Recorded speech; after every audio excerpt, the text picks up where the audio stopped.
It all kicked off with a short, cryptic ping through an encrypted diplomatic channel.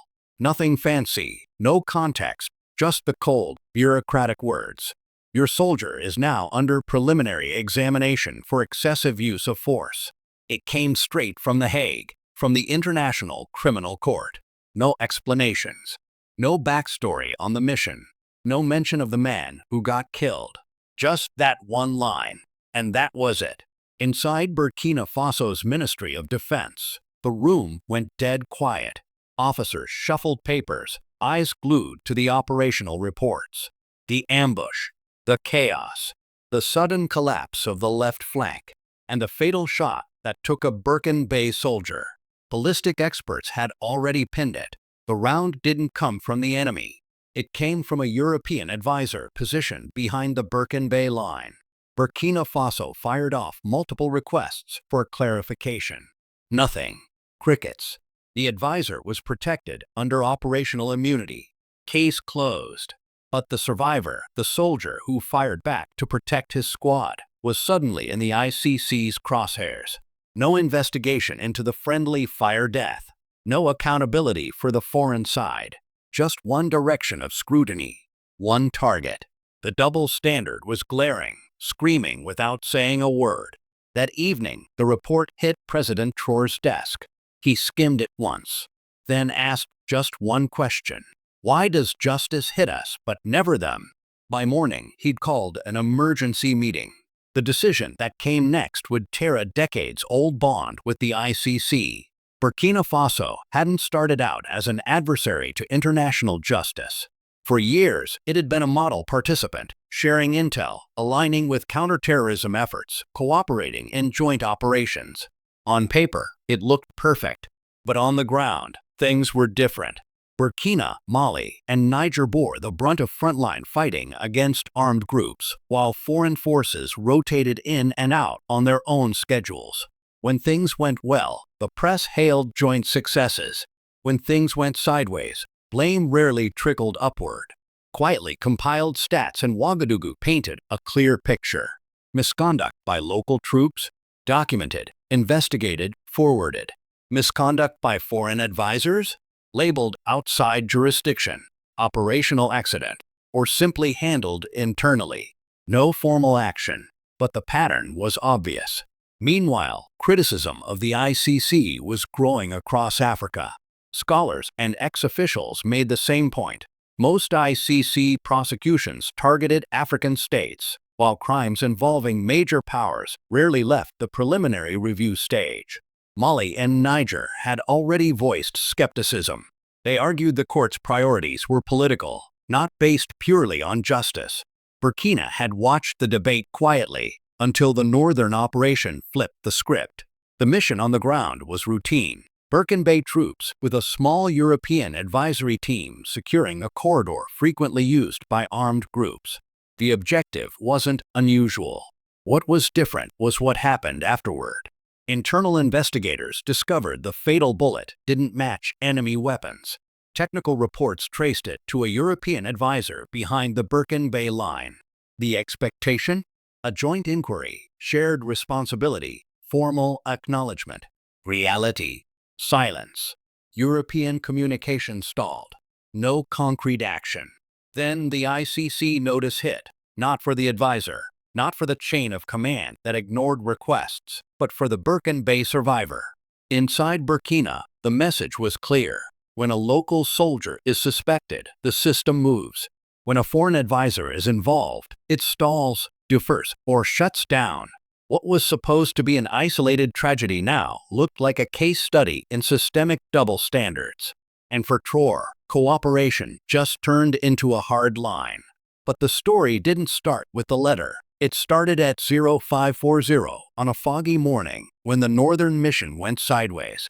And what happened in the first 40 minutes would set the stage for the entire crisis. The northern operation kicked off at 0540. Visibility was low, the morning fog thick enough to make everything feel like it was moving in slow motion.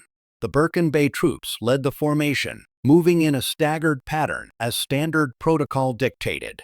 Behind them, a European advisory team hung back, keeping to the separation rules that had been drilled into both sides.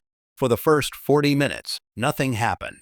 Just the quiet hum of boots crunching dirt and the occasional whisper of radio chatter. Then, without warning, the ambush hit. Gunfire erupted from the right ridge. Birken Bay soldiers scrambled to cover. Two advanced, one fell back. The line tightened. Standard procedure, but adrenaline turned routine drills into life and death improvisation.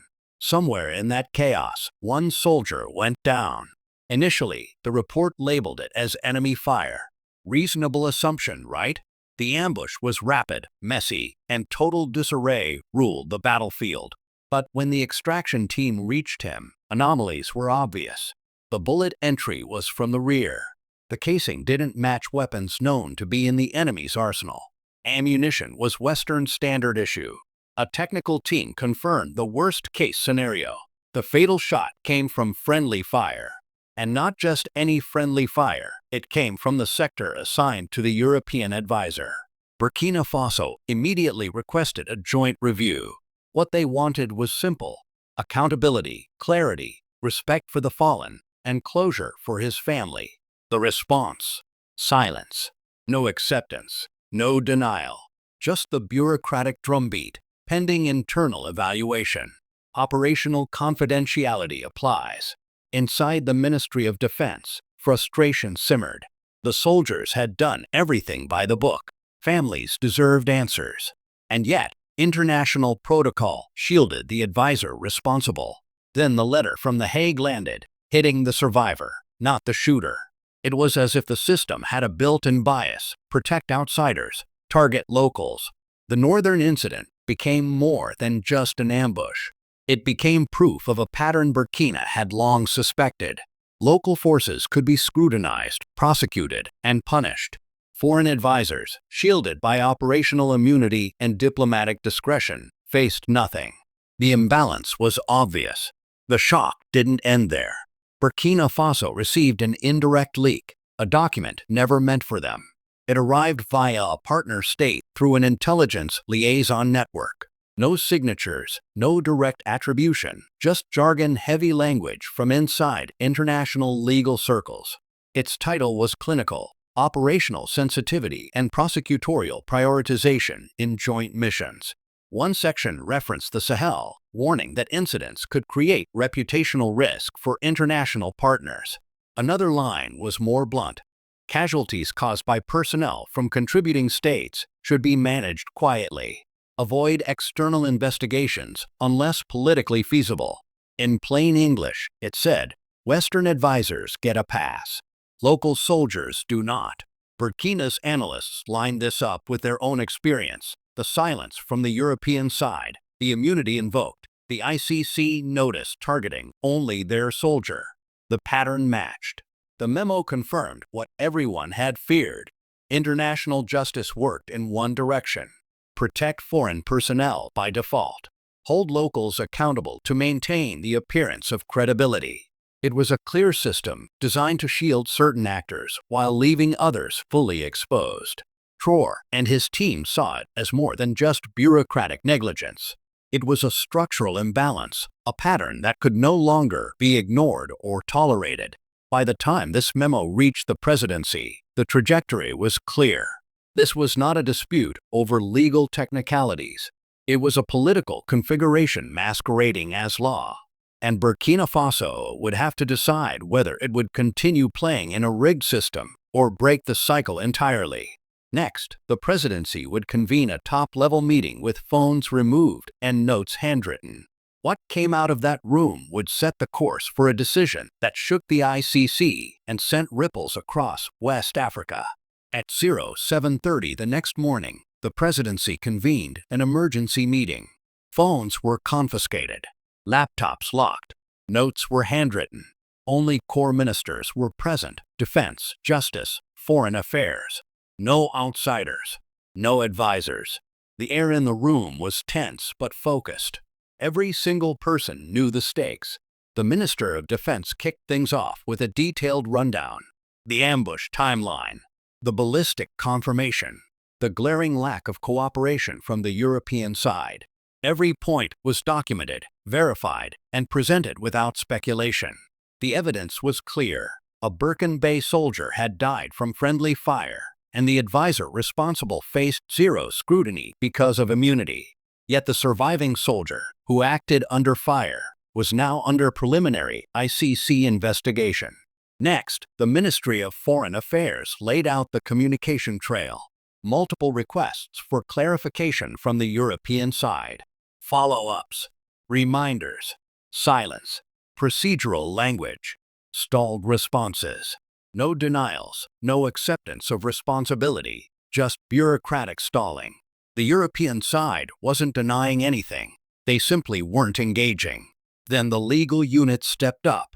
They broke down the immunity framework. The foreign advisor couldn't be compelled into an external investigation unless his home country approved.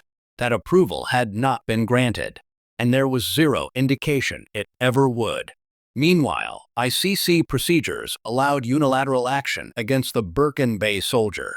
No mechanism existed to force parallel scrutiny on the European side. Accountability was asymmetrical by design. The leaked memo, the one never intended for Burkina Faso, was then presented. Every official read it, line by line. The memo spelled out a pattern. Incidents involving foreign personnel should be minimized, resolved internally, or deferred, while local forces remained fully prosecutable. Political feasibility was prioritized over justice. The bias was structural, not accidental. No one argued. There was nothing to debate. The facts were set. The question wasn't whether the system was biased. It clearly was. The question was, should Burkina Faso continue to participate in a legal framework that openly accepted this imbalance? The Minister of Defense spoke first, blunt and direct. As long as we operate under this system, our soldiers are exposed, theirs are protected. That's unacceptable. The Minister of Justice added, if this case moves forward, we can't secure reciprocity. We can't prevent others from being singled out. We're in a one-sided game. Foreign Affairs weighed in with a geopolitical assessment. Staying in the ICC wouldn't improve cooperation.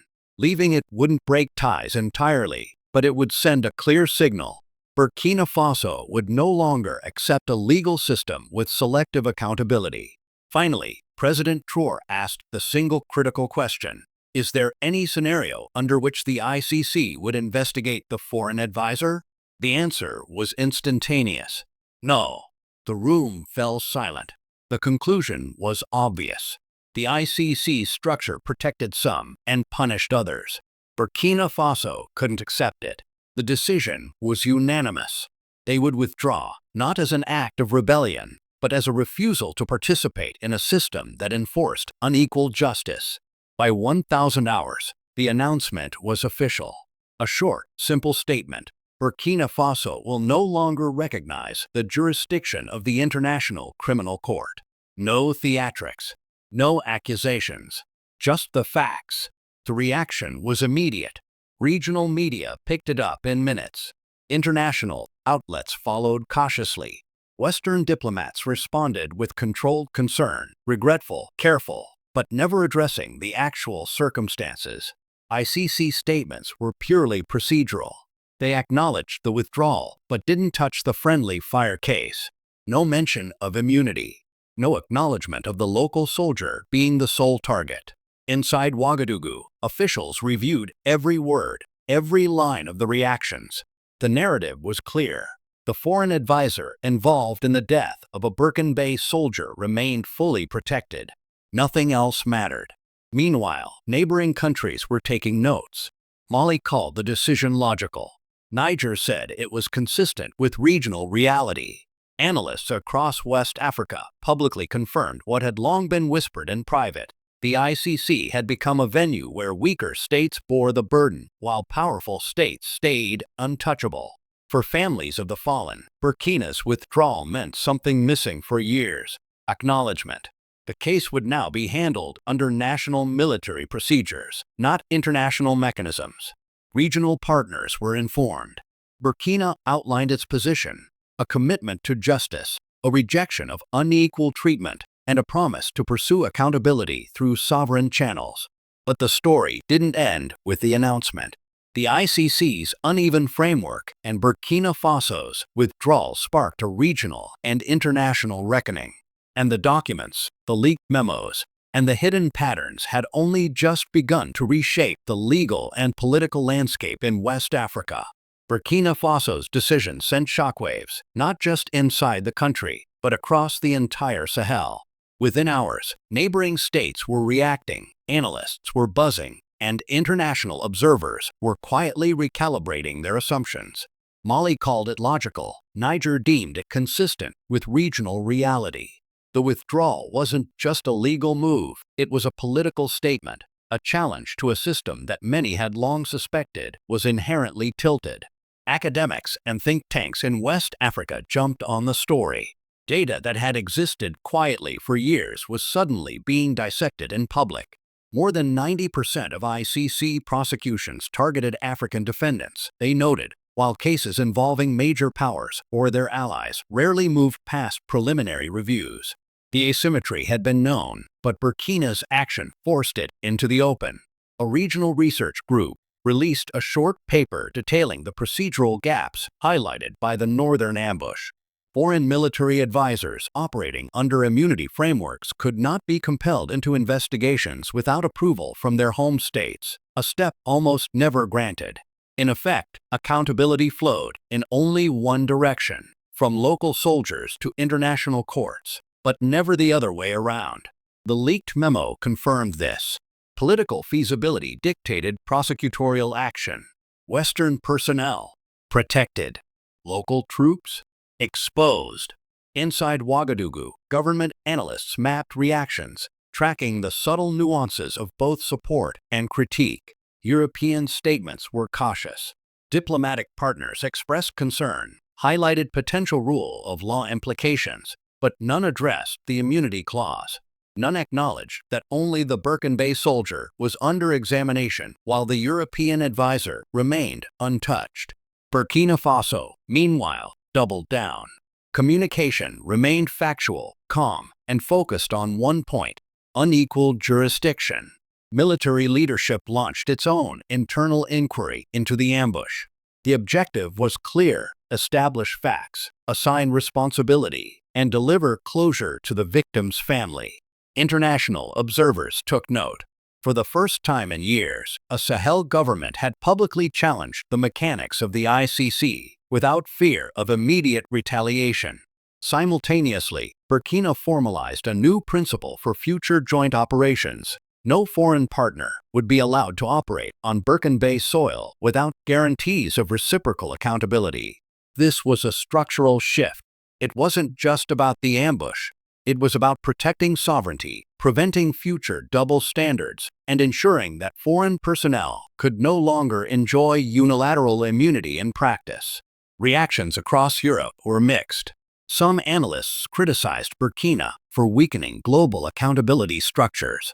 Others pointed out a glaring reality. The ICC had long avoided politically sensitive cases involving NATO personnel or major allies. Burkina had forced a conversation that no one wanted to have publicly. For the first time, the imbalance was visible in both practice and policy. Inside Burkina Faso, the presidency catalogued every response, every nuance, every implied warning. The conclusion was firm. International justice as it existed was asymmetrical, politically influenced, and protective of powerful actors. The Northern incident had merely exposed what insiders already knew. The system was built to protect foreign interests and leave local forces exposed. Academics and regional legal institutes quickly referenced Burkina's decision as a precedent. Questions arose across West Africa. Should other countries continue participating in a system where responsibility was unevenly applied? Could sovereign nations assert the same principle without risking international isolation? Burkina's move had shifted the conversation. It wasn't just about one ambush or one soldier. It was about the fundamental architecture of accountability in the region.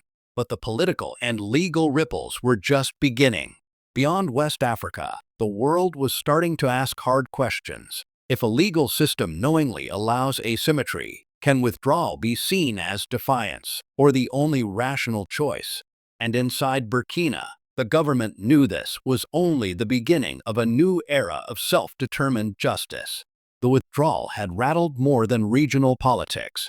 It forced a spotlight onto the mechanics of international justice itself.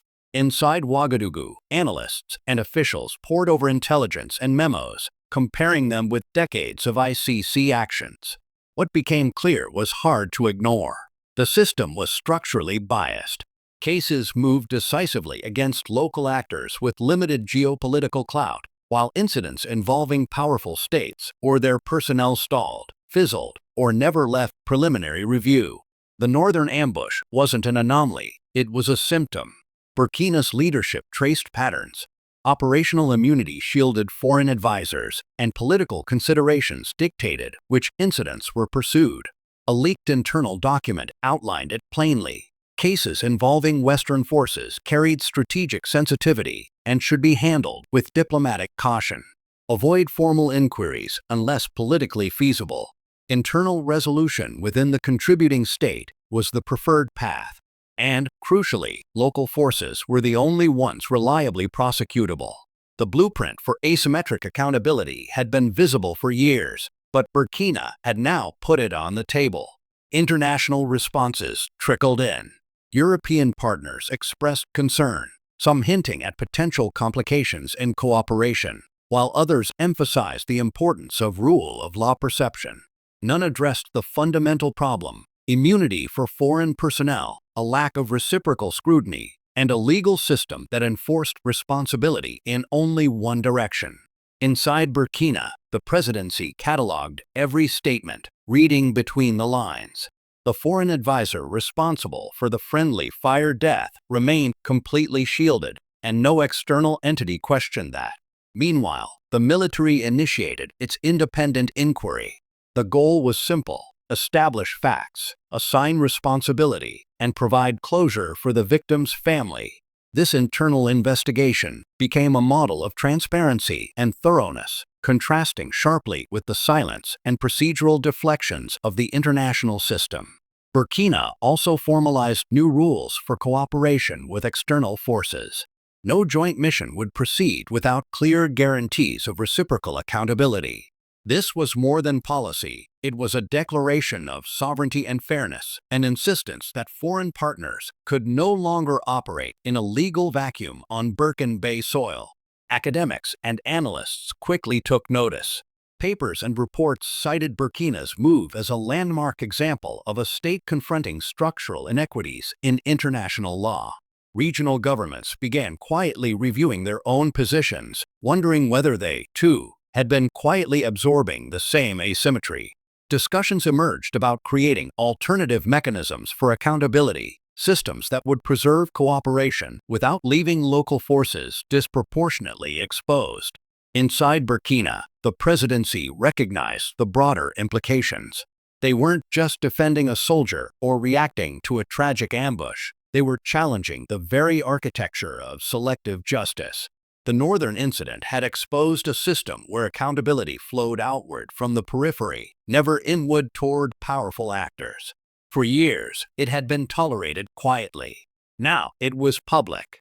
The final internal assessments were clear. The Northern ambush had not caused the imbalance, it had revealed it. Powerful states leveraged diplomatic influence, operational immunity, and political calculus to protect their personnel. Meanwhile, local forces operated under full legal exposure. The asymmetry was not accidental, it was embedded into the system. Burkina Faso's withdrawal was not just defensive, it was declarative. With the legal landscape now challenged, the last piece of the puzzle remained. What would happen next on the international stage? Could this act inspire systemic change, or would it provoke backlash? And as Burkina cemented its new doctrine, the world outside began to reckon with an uncomfortable truth about selective justice. Burkina Faso's withdrawal from the ICC didn't just make headlines, it set off a chain reaction across West Africa and beyond. Legal scholars, policymakers, and diplomats scrambled to reassess the system they had long taken for granted. For the first time, a state openly challenged the implicit hierarchy embedded in international justice, a hierarchy where local soldiers could be prosecuted while foreign personnel remained untouchable. In Ouagadougou, the government remained methodical. Analysts tracked every reaction, dissected every statement, and cataloged international responses. Regional allies, especially Mali and Niger, quietly signaled support. They had long complained about the selective nature of international accountability, and Burkina's move validated what they had suspected. The ICC, intentionally or not, functioned asymmetrically. Across Europe and the United States, reactions were more cautious. Statements emphasized procedural norms, diplomatic stability, and the importance of international cooperation, but avoided confronting the real issue. No one challenged the immunity granted to the European advisor. No one acknowledged that the Birkin Bay soldier had been the only target of scrutiny. The silence spoke volumes. Back home, Burkina Faso moved swiftly to institutionalize the lessons learned. The military finalized its internal inquiry into the Northern Ambush, establishing facts, assigning responsibility, and delivering closure to the victim's family. Simultaneously, new rules for future joint operations were codified. Any foreign partner operating on Birkin Bay soil would be subject to the same scrutiny and legal mechanisms as local forces.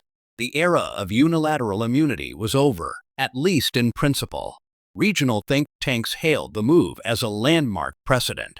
Academic papers detailed the asymmetries revealed by Burkina's decision, emphasizing the structural imbalance in ICC prosecutions. Cases against African soldiers dominated the docket, while powerful states faced minimal scrutiny. The Northern Ambush had simply exposed what had been quietly known for years: a two-tier system where justice flowed outward from the periphery, but never inward toward powerful actors. The international community had to take notice. While procedural statements from the ICC emphasized continuity and adherence to international law, Burkina's actions had already shifted the narrative. For the first time in decades, the conversation wasn't about what Africa should comply with. It was about what Africa would no longer accept. Sovereign nations now had a clear example. If a legal system acknowledges its own asymmetry and fails to correct it, withdrawal is not defiance, it's a rational assertion of self-determination. Inside Ouagadougou, officials reviewed the broader implications. Burkina had exposed a fundamental flaw in the system, but it also offered a blueprint for regional recalibration. Other states began quietly assessing how they could assert accountability without ceding sovereignty, how to maintain cooperation while avoiding selective prosecution, and how to challenge structural bias without destabilizing strategic partnerships. For President Traoré, the Northern Ambush, the friendly fire death, and the ICC's one-sided scrutiny had become a turning point. It was more than a legal or military decision. It was a statement of principle. Justice must be equal, or it is no justice at all. The country's withdrawal marked the start of a new era in West African sovereignty, a precedent that others could follow, and a recalibration of how international institutions engage with African states. The world watched, analyzed, and debated. Burkina Faso had not just exited a court. It had redefined the terms of engagement. The asymmetry had been exposed, the imbalance made public, and a sovereign state had chosen accountability on its own terms. And for the soldiers, the families, and the people of Burkina, that made all the difference. The Northern Ambush was more than a battlefield tragedy. It became a catalyst. It exposed the hidden mechanics of selective justice, redefined sovereignty, and forced the international system to confront uncomfortable truths. And in Burkina Faso, one nation's decision would echo for years, shaping debates on fairness, accountability, and the limits of international law.